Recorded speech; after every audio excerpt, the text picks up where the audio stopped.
Hola, mi nombre es Roxana Chapotín y estoy aquí de vuelta en el podcast El ladrón está en casa, donde no te motivamos, pero sí te dejamos saber que tú también puedes lograr el éxito.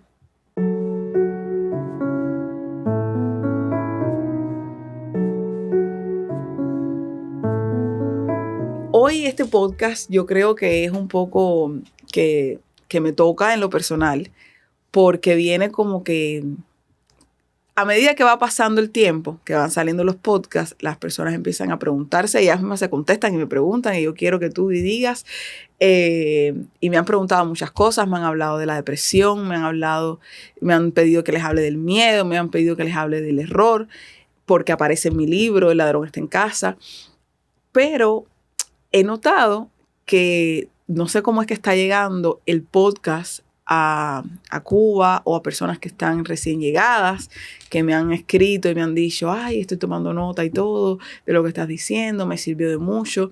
Incluso sé que se están prestando el libro, porque todo eso me lo han comentado y me parece súper cool, me parece súper bonito. Otra de las preguntas que me han hecho es que dónde pueden conseguir el libro.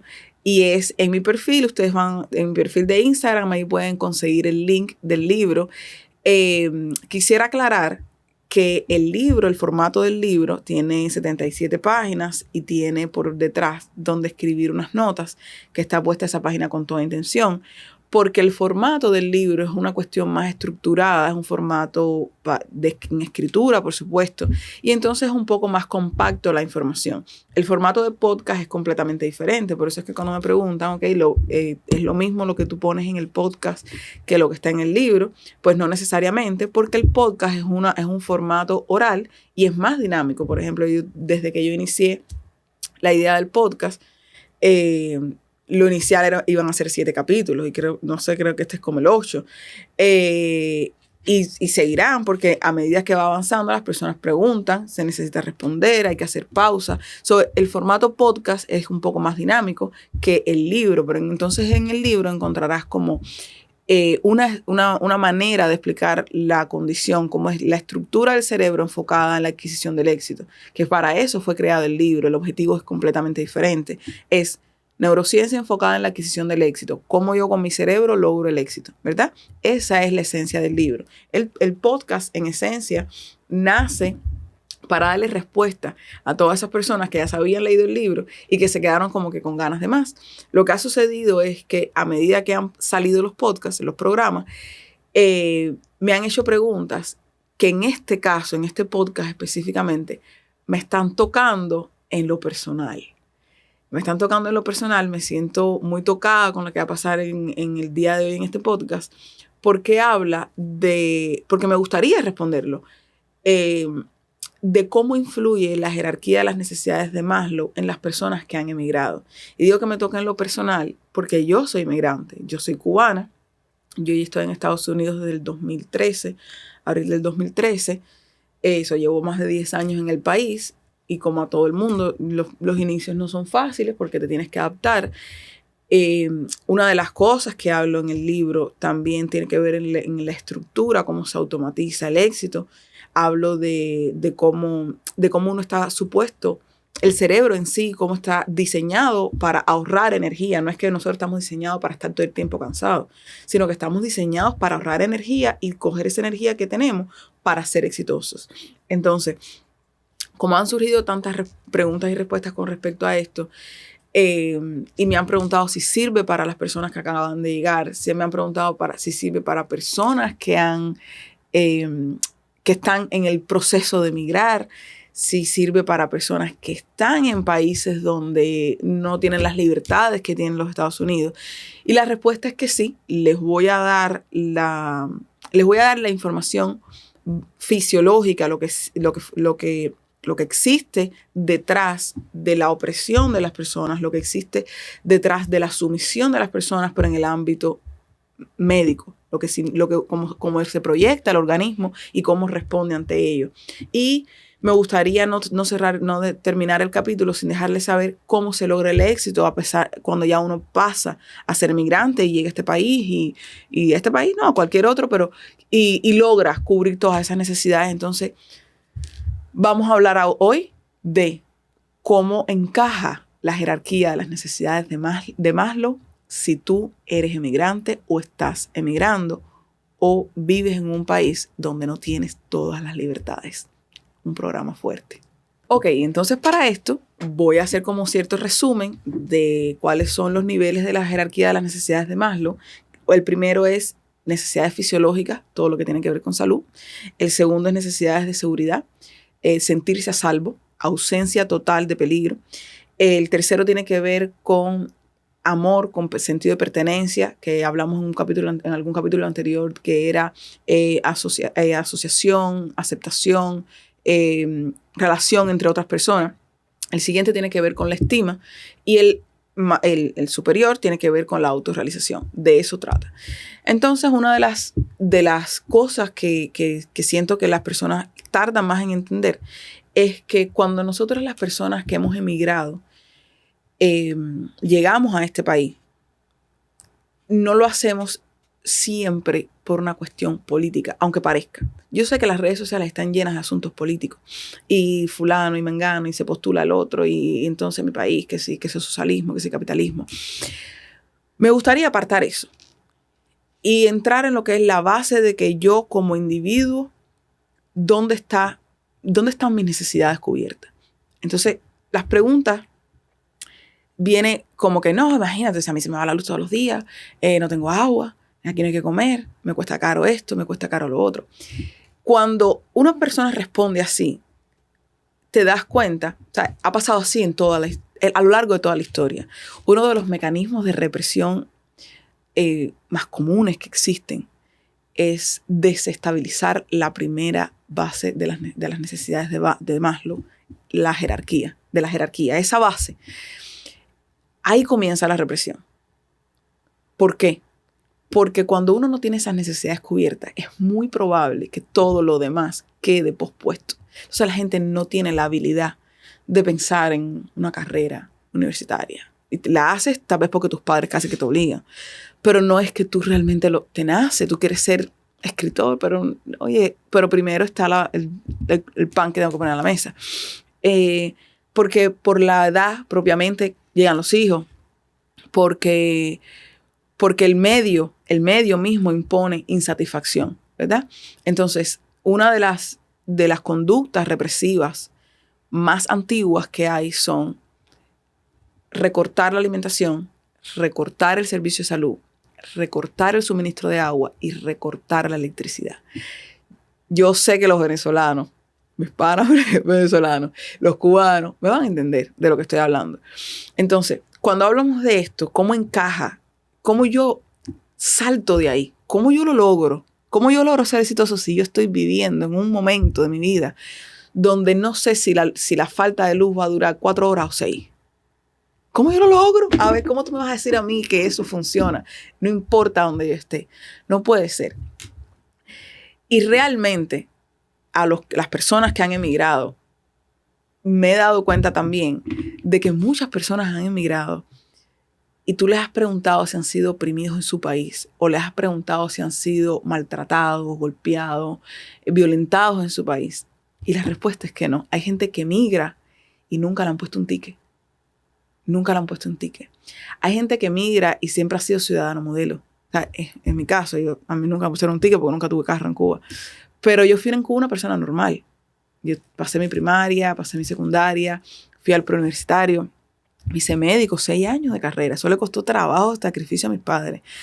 Y yo hice lo que me tocaba. A mí me tocó salir de misión a Venezuela, me tocó.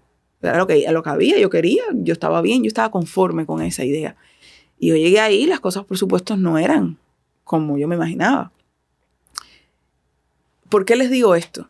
Porque realmente la mayoría de las personas que toman la decisión de emigrar y que tú ves por ahí en las redes sociales, no, pero cuando tú estés allá no protestaste o no hiciste,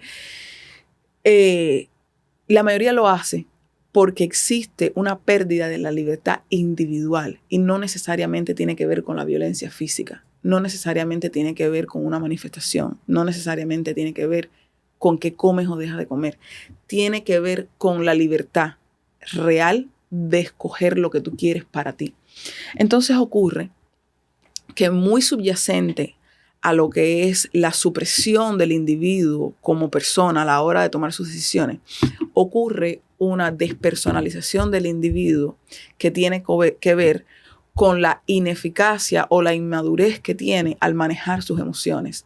Porque, creo que ya lo he hablado en otros capítulos, existen emociones negativas y positivas. Existen, siempre van a existir, siempre van a estar ahí, no somos exentos a eso.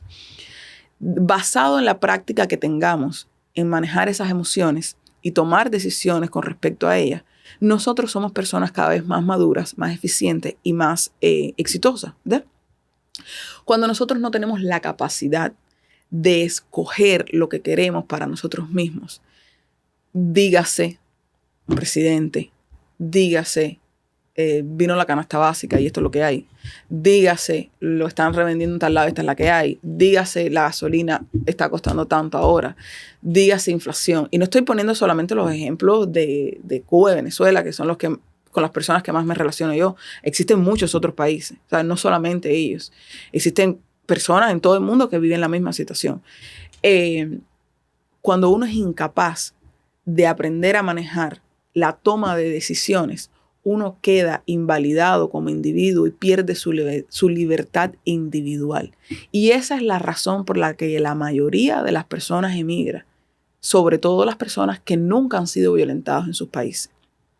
Cuando esto ocurre, obviamente te das cuenta de que la base empieza porque la supresión ha sido en la primera escala, en el primer eslabón de las necesidades de Maslow. Y tiene que ver con el escoger. Entonces, una de las maneras fundamentales de escoger la libertad individual, donde quiera que tú existas, donde quiera que tú estés existiendo ahora mismo, es la posibilidad de, entre las oportunidades que tienes, cuál es la mejor para ti y los tuyos. ¿Por qué?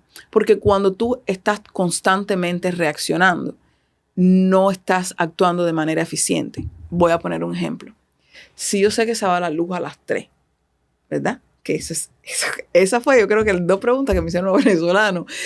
Que, ay, sí, aquí, eso te lo dices tú porque tú vives allá y tú tienes aire acondicionado y tú sabes que se va la luz. La capacidad organizativa que tiene que desarrollar una persona que se sienta oprimida debe ser superior a la de cualquier otro lugar del mundo. Mis hijos que tienen todas las comunidades hoy en día no necesitan tanta capacidad organizativa. Ellos creen que no la necesitan. Sí la necesitan, pero la persona que se siente oprimida necesita el doble o el triple de su capacidad organizativa. Porque a veces escogemos solo por impulso. Escogemos por impulso. Y eso se ve aquí en los Estados Unidos cuando la persona logra emigrar, llega y el gobierno les propicia las necesidades de Maslow. Les propicia, le da food stamp, le dan sellos de comida, le dan salud por un periodo de tiempo, te dan counseling o como información acerca de cómo conseguir trabajo y te dan información acerca de cómo conseguir hogar. Incluso hay personas que no tienen dónde vivir y les ofrecen un lugar. Fíjense, es decir, el gobierno se encarga en los primeros meses cubrir tus necesidades de Maslow. Y ¿saben qué es impresionante? Que las personas que migran son los que peores toman la decisión con respecto a su comida. Es impresionante. Hay personas que tienen, ¿sabes? Vamos a poner un número cualquiera de food stamp, de sellos de comida, y compran lo mismo que compraban en su país. Y ya la represión no existe. Pero tu hábito continúa. Y el hábito no es de querer ser gordo, de no querer tener salud, sino lo que persiste es la incapacidad de tomar decisiones buenas para ti, las mejores decisiones para ti, porque se nos desprovee de esa posibilidad, nos la quitan. Esa es la realidad. Nos quitan la posibilidad de escoger por nosotros. Entonces, cuando tienes la posibilidad de hacerlo, de tener ese libre albedrío, que es decir, yo voy a hacer lo mejor para mí, no lo haces. Porque no eres capaz de asumir la realidad de que estás siendo oprimido todavía. Yo digo, la gente sale del pueblo, pero el pueblo no sale de la gente. Y eso implica el vecino, el conversar, las personas con las que te relacionas. Y una cosa súper importante es que la persona que hacía ejercicio, que era saludable, haciendo ejercicio en su país, viene aquí y sigue siendo saludable. La persona que tiene el hábito de levantarse temprano y caminar 2 cuadras en su país, llega aquí y lo hace. Lo sigue haciendo. ¿Por qué? Porque establece eso como parámetro. Una cosa súper importante es que una de las maneras en las que se les troncha la posibilidad de escoger a las personas es con la alimentación. ¿Por qué? Porque cuando uno come mucho carbohidrato, y eso pasa mucho en los países latinoamericanos, se come mucha arepa, se come arepa, cachapa, pan con algo, arroz, frijoles, el arroz con gandul. Existen muchas maneras de proveer de manera masiva el carbohidrato en las sociedades que son suprimidas o países que son pobres. Y eso tiene una razón. La razón es que cuando uno ingiere más carbohidratos de lo que realmente necesita o basa su alimentación en carbohidratos nada más, existe algo que se llama una obnubilación social. Obnubilación viene de nube, es como si yo estuviera con esto aquí, en la cara. Entonces la capacidad mía de reaccionar y accionar disminuye notablemente. Entonces cuando tú estás en un lugar donde se desea que tú disminuyas tu capacidad de proyectarte, pues lo ideal es ofrecer en grandes cantidades azúcares y carbohidratos. Entonces, cuando tú dices eso, te dices, ay, sí, pero es que hemos comido así toda la vida. Pero tú a la misma vez estás diciendo que tú quieres ser libre. Tú a la misma vez quieres decir que tú quieres ser exitoso. A la misma vez tú estás diciendo que tú no estás conforme con la manera que tú estás viviendo. ¿Cómo lo vas a hacer? El primer paso es escoger lo que estás comiendo. En el caso de Cuba, me han dicho que o sea, yo hace 10 años que no voy. La realidad mía es, y tengo que hacer esta anotación, la realidad mía no tiene nada que ver con las personas de Cuba ahora mismo, porque yo no lo vivo, como me pasa con los de Venezuela. Yo, o sea, lo escucho, sé algo que yo viví, pero las cosas cambian mucho en 10 años. Pero la realidad es que la misma presión social te hace escoger mal, te hace escoger mal. Si usted tiene un cartón de huevos, mejor comerse un huevo que comer carbohidratos. Quedarse con hambre por comerse solamente un huevo que comer carbohidratos en la mañana. ¿Por qué? Porque eso limita tu capacidad organizativa, limita tu capacidad de pensar. Y yo estoy diciendo esto y me siento tocada, me siento que me duele desde adentro, porque estas son cosas que en los países nuestros no nos dicen. Incluso no nos lo dicen aquí en los Estados Unidos, porque es muy cómodo tener una sociedad llena de personas que no saben escoger, porque es muy fácil manipular a la gente así. Pero cuando ya la gente sabe que es mejor quedarse con hambre que comerse un pedazo de pan en la mañana, ya es diferente. Porque la gente lo próximo que va a comer va a ser proteína. Tú dices, sí, pero nada más que voy a poder comer una vez al día. No te va a pasar nada. Es mejor que te comas un mulo de pollo por la mañana. No te va a pasar nada. Personas hace siglos atrás nada más que comían una sola vez. Es más, te pongo el ejemplo. Mi abuela tiene 90 años y come una sola vez al día. Y no le pasa nada. Tiene 90 años y no le pasa nada. Entonces no es que tengas carencia de comida. Lo que estás es carente de la posibilidad de escoger. Y eso se está generando de manera masiva.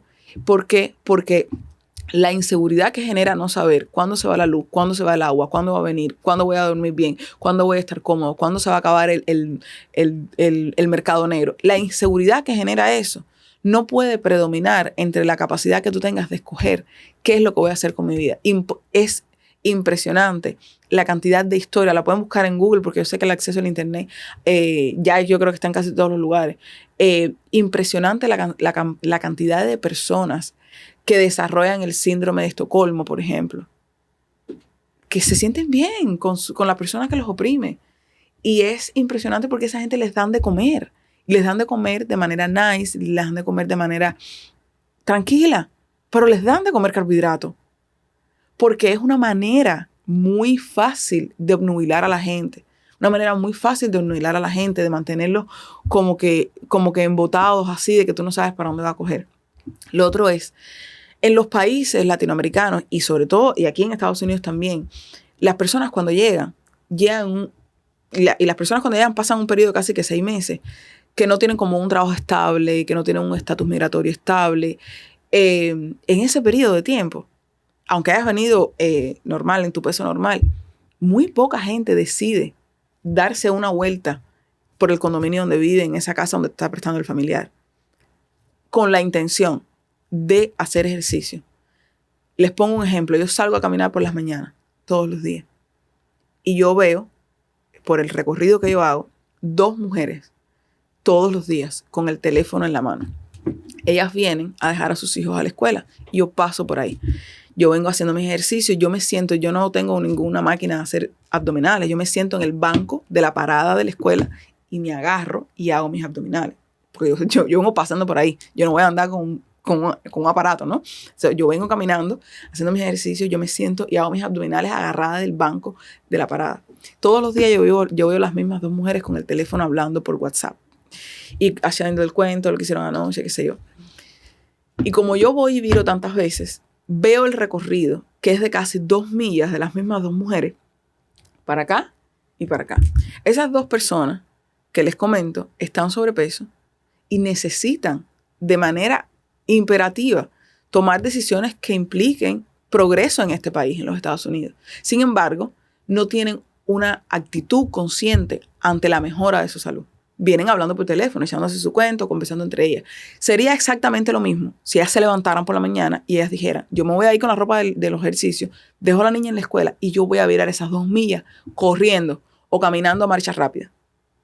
Cuando uno toma esa decisión, y yo creo que lo hablamos en otro capítulo anterior, la voluntad de sentirte que tú puedes no tiene nada que ver con el país donde tú vives. Tiene que ver contigo. Y es muy fácil suprimir a la gente que no sabe para dónde va. Es muy fácil suprimir a la gente que no sabe para dónde va. Por eso, independientemente de donde tú vivas, tú sí puedes escoger la dieta. Es impresionante. Aquí a la gente le dan food stamp. Y van y compran un saco de 20 libras de arroz, sobre todo los cubanos. Y no sé cuántos de leche condensada. Y no sé cuánto. Y tú les preguntas y es una cosa impresionante. Pero, ¿qué sucede con eso? En el mismo lugar, con esa misma gente, ahí se venden frutas, ahí se venden latas de atún, ahí se vende laticas de jamón del diablo, ahí se vende salmón ahumado para los desayunos. En el mismo lugar. Simplemente usted no lo ve porque usted viene con su mentalidad donde todo ha cambiado de zip code, pero no ha cambiado la mentalidad. Entonces, una de las cosas que yo veo es que, si tú me preguntaras a mí, tiene que ver las necesidades de Maslow, esa supresión que ocurre de las necesidades de Maslow en ese primer eslabón, que tiene que ver con la salud, tiene que ver el gobierno, tienen que ver las personas, yo te puedo decir que sí, pero también te puedo decir con toda la honestidad del mundo que tiene que ver también contigo. Tiene que ver también contigo, porque si tú llegas aquí y tú tienes que tener tu carro y además tienes que tener la posibilidad de caminar y no la utilizas, no tiene nada que ver con el gobierno donde tú vivías. O sea, es muy frecuente los latinos que vienen y engordan 10, 20 libras en los primeros años. Engordan y no vuelven a bajar. Y eso no tiene nada que ver con el gobierno. Porque aquí nadie te dice lo que tú tienes que hacer. Cuando tú vivías en tu país, había una deprivación alimentaria, y lo entiendo. Pero igual, tal vez tú comes proteína 3 veces a la semana porque fue como lo conseguiste. Pero hacer ejercicio no tiene nada que ver con el gobierno. Eso no tiene nada que ver con el gobierno. Hacer respiraciones profundas no tiene nada que ver con el gobierno. Sin embargo, eso es lo que te va a dar el paso para salirte de ese gobierno, para salirte de esa supresión. Es eso lo que te da el paso. Porque una cosa que es muy importante es que la glándula pineal, lo que le llaman el tercer ojo, es lo que determina lo que tú vas a hacer con tus emociones. Y en este tipo de países, nosotros los latinos, nosotros las personas que hemos emigrado, siempre para lograr una cosa o la otra, pasamos por un periodo donde hay muchas emociones negativas golpeándonos. Entonces, cuando uno no activa eficazmente la glándula pineal, trabajamos con unos niveles de oxígeno muy bajos. Para quien no sepa, la glándula pineal está en la estructura cerebral nuestra y regula lo que es el circuito de luz y sombra, el sueño, el descanso, el progreso, cómo funcionan las hormonas, etc. Pero uno de los componentes fundamentales que activa esa glándula es la respiración profunda. Entonces, con la respiración profunda, nosotros logramos discernir entre lo que está bien y está mal. Yo he visto muchas personas que han llegado, por ejemplo, ahora mismo hay una crisis bien fuerte en Cuba de las confituras para los niños. No hay. Entonces, cuando vienen aquí los padres, no se dan cuenta que aquí la confitura no se acaba. De hecho, la confitura es un mecanismo en este país por los que se someten a los niños. Y es uno de los pasos más iniciales que hay para que los niños y los adolescentes sean adictos. La adicción más grande en este país no tiene nada que ver con las drogas, tiene que ver con la comida. Entonces, sales de una supresión que tuviste en tu país para sumergirte en otra. Y es un comprar de confituras y un comprar de confituras sin tener en cuenta lo que va a pasar después. Si tú llegaras al mismo mercado, es el mismo mercado, y tú respiraras profundo y dijeras, no, no debo comprar esto. Esto se va a comprar tal y tal tiempo. No, porque es que no lo han tenido. No lo han tenido. Pero no los puedes condenar porque es tu responsabilidad crear adultos exitosos. Eso determina un latino o un emigrante exitoso de otro. Eso determina lo que es un migrante exitoso de otro. No es que sea común, no significa que tiene que ser normal.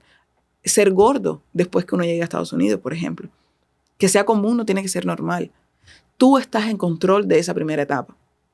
Lo segundo de lo que quiero hablar es de la seguridad. Yo sé que este capítulo es bien extenso y lo estoy tratando de hacer pausado porque me golpea, porque son mi gente y me duele a mí. ¿Ok? Es mi gente y me duele. No, o sea, es algo que no puedo evitar. Entonces es fuerte porque hay cosas en las que no puedo adentrar tampoco mucho porque no las estoy viviendo de la manera que lo están viviendo allá. Estoy dando mi opinión con respecto a lo que me han preguntado y así es como funciona.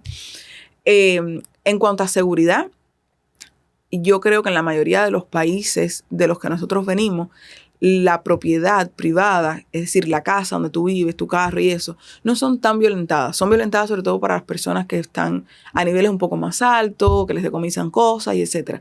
Pero sí existe un punto en ese tema de la seguridad donde tú no eres capaz de adquirir assets, de adquirir cosas para ti de la manera que tú quisieras.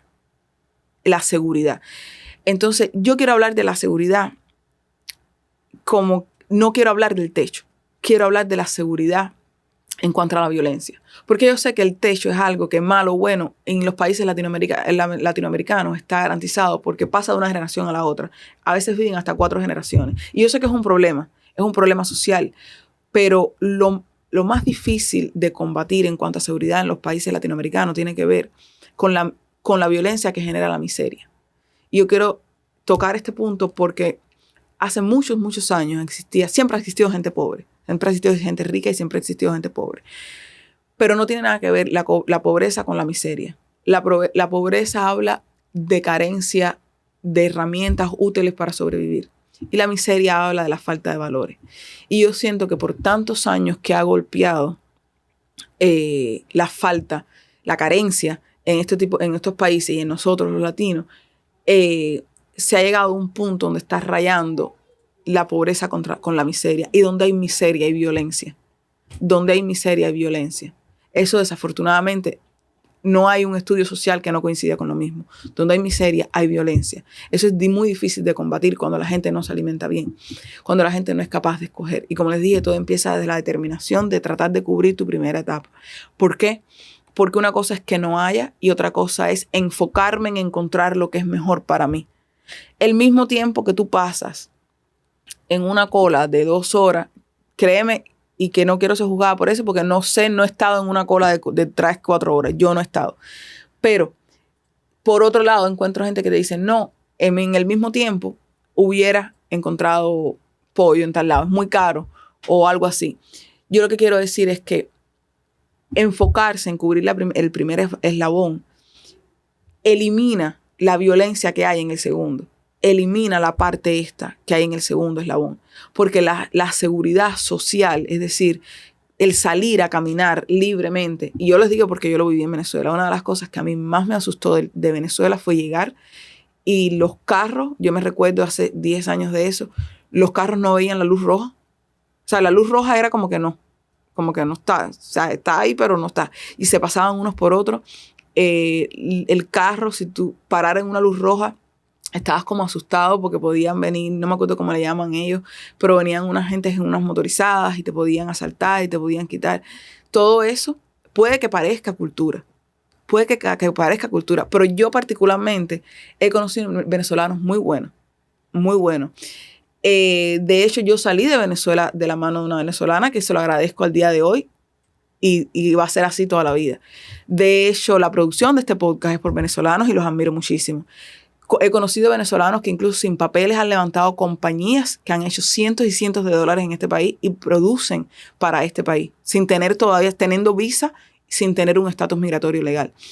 Eso no tiene nada que ver con la esencia del venezolano. En todos los países hay prostitutas, en todos los países hay personas malas, en todos los países hay personas que tienen valores malos.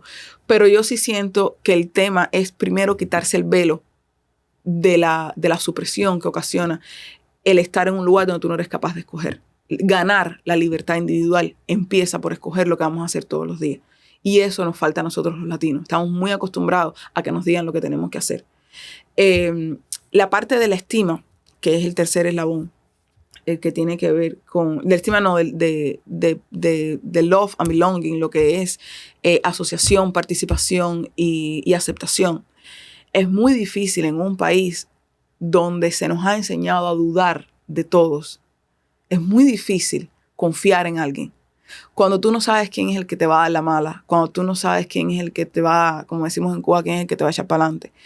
Es muy difícil confiar. Y yo quiero que ustedes, yo quiero este capítulo para que nos demos cuenta de que estar sometidos socialmente tiene que ver con las necesidades de Maslow, porque por ahí se metieron. Fue por ahí. Fue por ahí. Nos arrebataron eso, que es individual, pero lo hicieron de manera masiva. ¿Ok? Entonces, es difícil confiar en alguien cuando tú ni siquiera puedes tener una buena noticia y la puedes decir abiertamente. Pues tú no sabes. Porque tener comida en tu casa suficiente para todos puede parecer un lujo, pero es una necesidad cubierta. Y no la puedes decir a viva voz, porque no sabes a quién puedes estar dañando. No sabes quién puede dañarte. Entonces, imagínate que cubrir una necesidad básica tuya, que en el primer eslabón puede afectarte todo hacia arriba. Es impresionante cuán hondo puede calar la supresión social. Entonces es difícil, pero sí siento que cuando las personas emigran, las personas llegan a este país, por ejemplo, se empiezan a juntar con gente de su mismo tipo. No lo hagas, porque ya sabes que te hizo mal, ya sabes que te fue mal.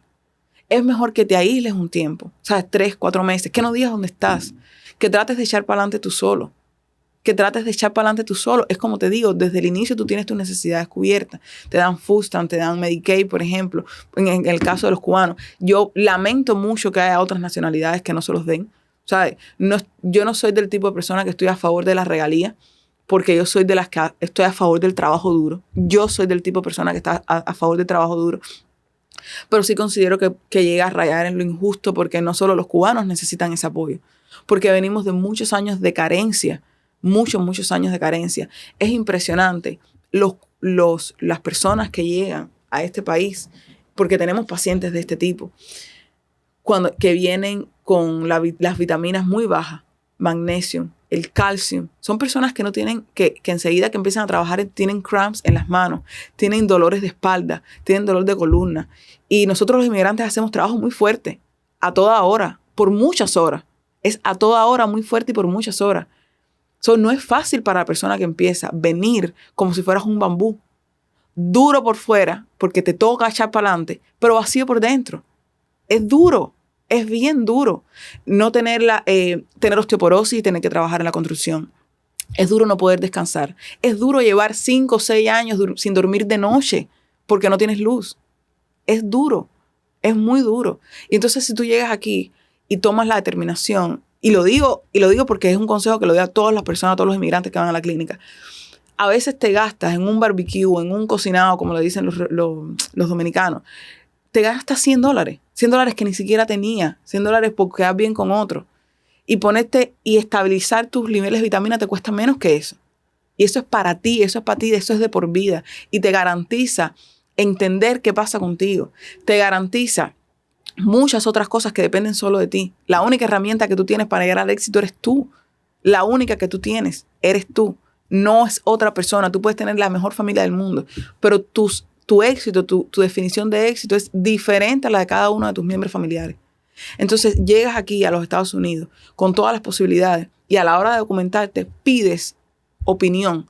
Pedir opinión es una de las cosas que tienen que ver con la asociación, la participación y la asociación que más afecta a nosotros los latinos. Estamos acostumbrados a pasar la información boca a boca.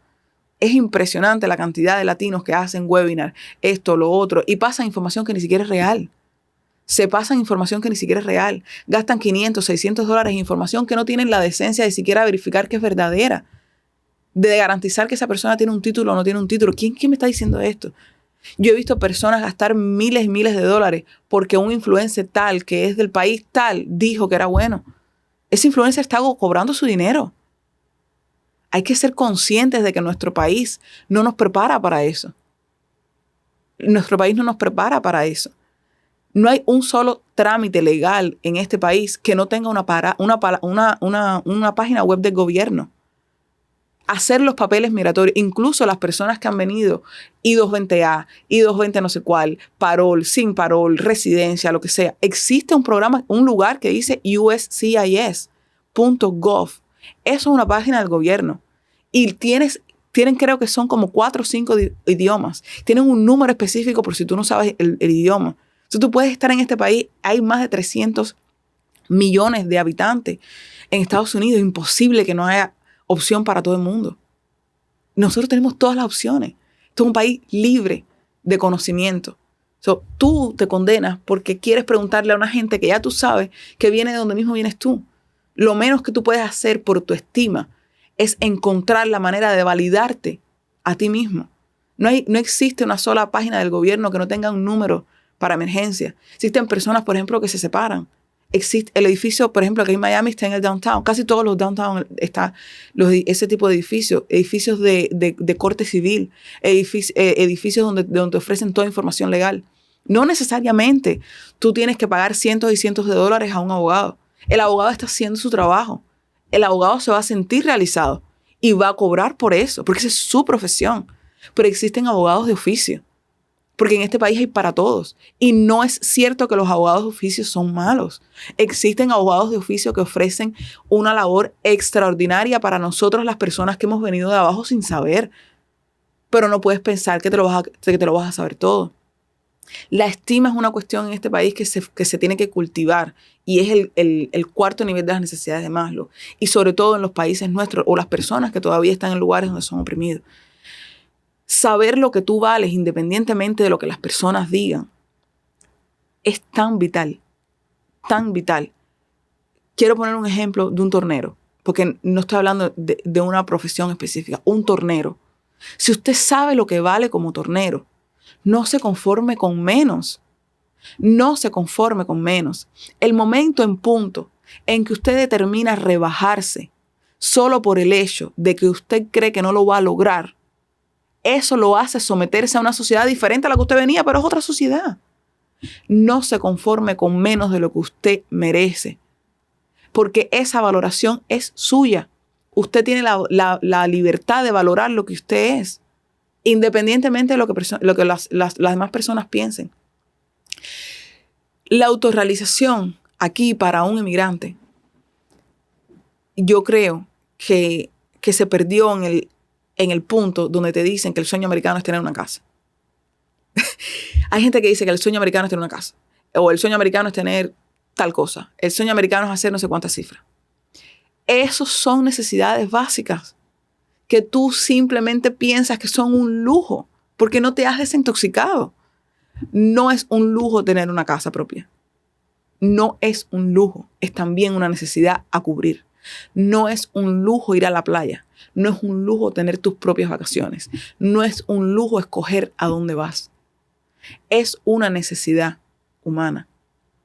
No es un lujo. Ahora, me preguntaron algo que tiene que ver con las personas en Cuba que se manifiestan, o no sé cómo fue bien la pregunta. Y las personas que están afuera que dicen, yo les voy a decir algo. Imposible que esa manifestación que la gente pide, y lo digo por los venezolanos también. O sea, creo que este capítulo se ha vuelto cubano y venezolano, pero es que son preguntas que me han hecho y me toca porque obviamente me toca responderlo y tengo que hacerlo pausado porque no quiero herir los sentimientos de nadie y tampoco quiero herir los míos porque a mí me toca de cerca. Yo les voy a decir algo. Hay una frase que es muy común, muy, muy, muy común. Estás haciendo lo mejor que puedes con las herramientas que tienes. Yo les voy a decir la verdad. Cuando a mí alguien me dice eso, a mí ya llega un punto donde me parece una burla. Me parece una ofensa. Me parece injusto con las personas que somos personas de bien y hemos sido sometidas por tantos años. ¿Por qué? Porque una cosa es que tú estés tomando las determinaciones las mejores que puedes con las herramientas que tienes. Y otra cosa es que tú no quieras tener otras herramientas. Otra cosa es que tú te conformes con las herramientas que tienes. No, yo quiero tener más herramientas. No, yo quiero tener más. Porque si yo soy diseñador gráfico y yo vivo en Venezuela y yo tengo un buen trabajo en los Estados Unidos, una compañía extranjera, y me quiere pagar, en vez de $500, me va a pagar $1,000, ¿por qué yo no lo cojo? Porque no tengo luz. Yo sí quiero tener más herramientas. Porque si yo tengo ese trabajo que me van a pagar $1,000, yo puedo garantizar mis necesidades básicas primero. De manera más rápida, de manera más eficiente. ¿Qué necesito para eso? Una planta. ¿Quién me puede mandar una planta? ¿Cómo lo logro? Bueno, pero es que ahora no hay gasolina. Entonces, sí, claro. Claro que hay gente talentosa, que hay gente muy buena que está haciendo lo mejor que puede con las herramientas que tiene. Pero es que ese no es el destino final. Tú puedes tener otras herramientas. Pero para tú alcanzar otras herramientas, para tomar decisiones que impacten socialmente, ya sea una pancarta, una huelga, un lo que sea, tú tienes que quitarte el velo que tienes delante. No hay manera de que las personas se manifiesten y lleguen al éxito si no se reorganizan. Pero para reorganizarse se necesita educación. Y para la educación, para estar educado se necesita lectura, se necesita entendimiento. Y para eso se necesita tiempo, se necesita poner en pausa muchísimas cosas. Y la gente que no tiene cubiertas sus primeras necesidades básicas, el primer eslabón, no puede vivir en pausa. Está corriendo todo el tiempo. Incluso vi un meme el otro día que decía, el día que Flash entró a una librería y aprendió a leer, dejó de correr.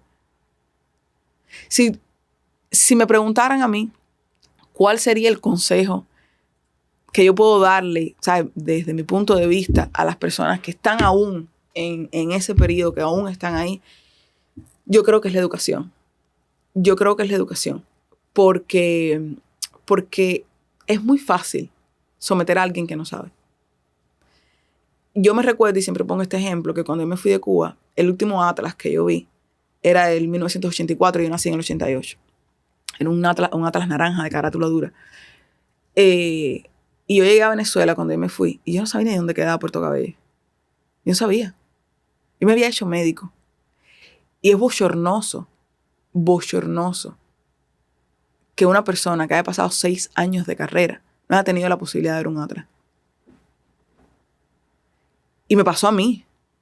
Y yo no me considero mala persona, pero sí considero que necesito estudiar mucho, que me falta mucho por saber. Pero así como yo, existen muchos profesionales en Cuba, en Venezuela, que no ocupan su tiempo en educarse. Las personas que son más fácilmente sometidas son las que no saben qué cosa tienen que hacer. Cuando tú estás a merced de lo que diga otro, pues sencillamente tú siempre vas a estar sometido.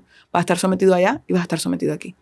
Porque todo el mundo piensa que venir para Estados Unidos es como la carta. Ay, sí, ya. Hay gente que vive 20 años en los Estados Unidos y todavía no sabe lo que tiene que hacer. Hay gente que lleva 25 años en los Estados Unidos y ya lo mismo ha estado preso, que le han robado un carro, que han hecho cualquier cosa, que están sobrepeso, que tienen COPD porque fuman. Siguen sometidos. Su salud los lleva al piso. Entonces, independientemente de echarle la culpa al gobierno como es o como no es, yo creo que la primera línea está en la educación. Y para las personas que vienen de otros países, las personas que como yo han llegado aquí, yo les diría que traten de cubrir las necesidades, ese primer eslabón, lo antes posible. Aquí nosotros en la clínica lo vemos, hay muchas personas que llegan de Colombia, de Honduras, de Venezuela, que están en el proceso, están legal en el país, pero aún no tienen beneficios, por ejemplo, como de médico, ¿verdad? Y nosotros ofrecemos ahí consultas que no son consultas privadas, doctor privado, donde hacemos exámenes de laboratorio, hacemos electrocardiograma, incluso ultrasonidos, que a veces se demora incluso para las personas que tienen seguro. Hacemos ultrasonidos, CT scan, MRI, hacemos muchas otras cosas que garantizan que tú como ciudadano puedas empezar a vivir ya. Entonces, si tú estás acabado de llegar y necesitas apresurar el proceso, no te gastes tanto dinero en ropa. No te gastes tanto dinero en zapatos. Nadie te mira. Mira, cuando uno está en olla, como dicen los dominicanos, no te pican ni los mosquitos. Aquí no hay a nadie a quien impresionar. Aquí no hay nadie a quien impresionar.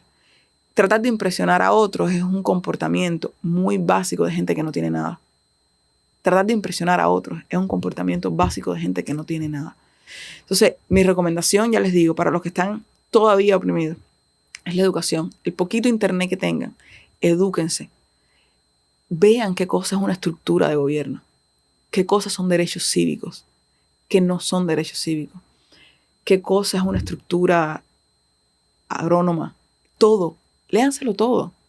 Imposible que alguien se manifieste y no se reestructure en un corto periodo de tiempo, porque son sometidos más severamente, porque es catalogado como una burla, una burla a tu persona, tratar de manifestarte sin las herramientas.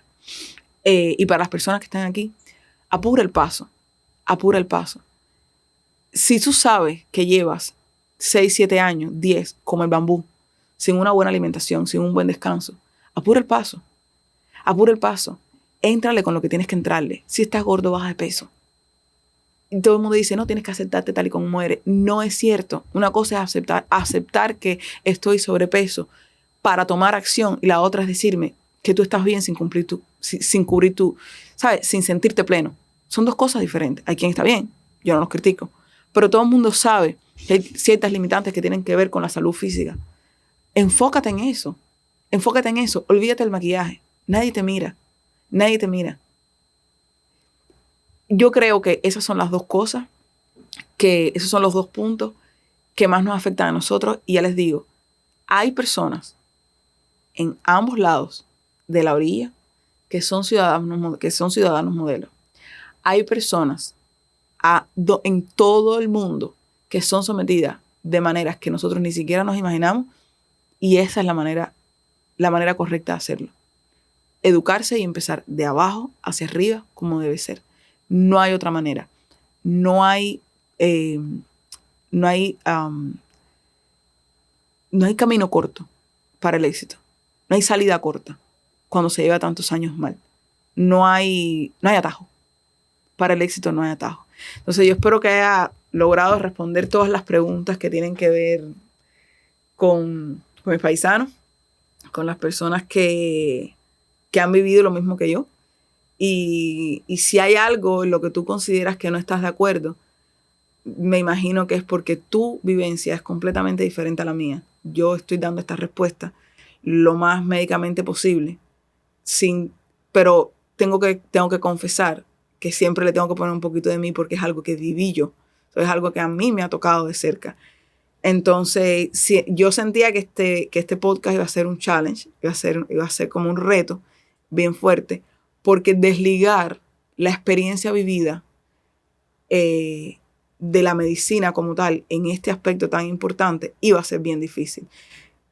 Si tú hay en algo en lo que no concuerdas conmigo, te lo respeto, te admiro por eso, respeto la experiencia que has tenido, pero sí te pido que entiendas que yo estoy hablando, que traté de hacerlo lo mejor que pude, y no con las herramientas. Yo sé que dentro de 10 años, si tengo esta misma pregunta que responder, la voy a responder de manera más efectiva. Pero hoy, en este minuto, esta es la única respuesta que yo tenía.